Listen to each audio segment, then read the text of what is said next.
তবে শপথ দিয়ে বলছি, এই বাংলাদেশের মাটিতে এই আওয়ামী লীগ এমন শিক্ষা পাবে যা পৃথিবীর মানুষ দেখবে যে এত অত্যাচার।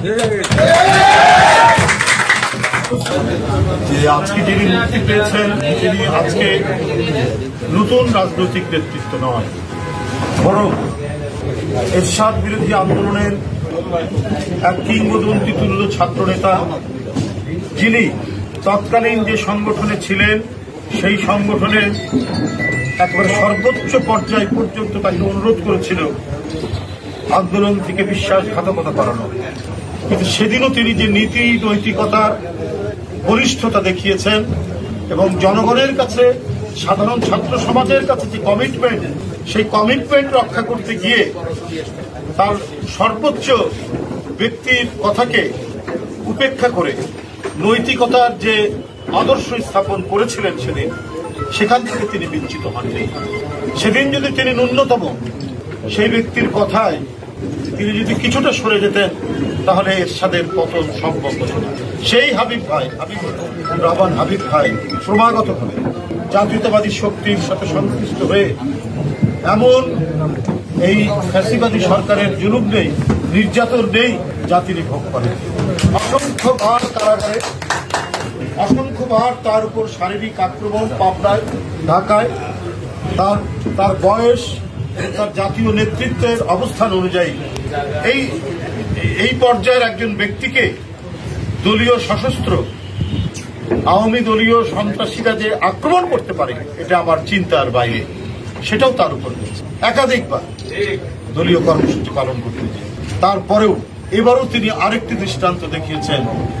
এই আজ্ঞাবাহী আদালত, এই স্বৈরাচারী সরকারের চরম পদলেহী আদালত আমাদের নেতা বিএনপি চেয়ারপারসনের উপদেষ্টা কাউন্সিলের সদস্য, পাবনা বিএনপির আহ্বায়ক তাকে নতজানু হতে বলেছেন। তিনি যা বলেছেন তা সত্য এবং বিশ্বাস করে বলেছেন, এবং সেই বলাটা ছিল দেশনেত্রী বেগম খালেদা জিয়ার পক্ষে তার দৃঢ় অবস্থান। কিন্তু তার অদম্য মনোবল আদালত বিচলিত করতে পারে না। তিনি শাস্তি এবং নির্যাতন বরণ করে নিয়েছেন, কিন্তু তবুও তিনি যা বলেছেন, যেটি সত্য মনে করেছেন, সেইখান থেকে ন্যূনতম বিচ্যুত। আজকের রাজনীতির যে নৈতিকতার যে ঘাটতি, কথার সাথে কাজের যে ঘাটতি, সেইখান থেকে একটি উজ্জ্বল দৃষ্টান্ত হাবিব ভাই তৈরি করেছে। তারা প্রকাশ্যে কোনো কাজ করতে পারে না, প্রকাশ্যে কি করে মানুষের কাছে প্রতারণা করে। ওবায়দুল কাদের, হাসান মাহমুদ এরা তাদের বক্তৃতায় বলেছেন অনেক কিছু তলে তলে, আর তলে তলে ওনারা দেশ বিরোধী, জনগণ বিরোধী ওনারা কাজ করেই যাচ্ছে, একের পর এক কাজ তারা করেই যাচ্ছে।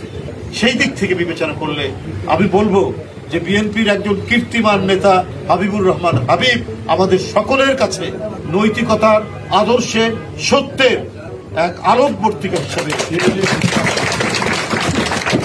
আমি আদালতকে বলেছিলাম, মানে আদালত সর্বোচ্চ আদালত, আপনি যদি আমাকে সাজা দেন আমি খুশি হব, আপনি যদি আমাকে সাজা না দেন বাংলাদেশের কোটি কোটি মানুষ খুশি হবে।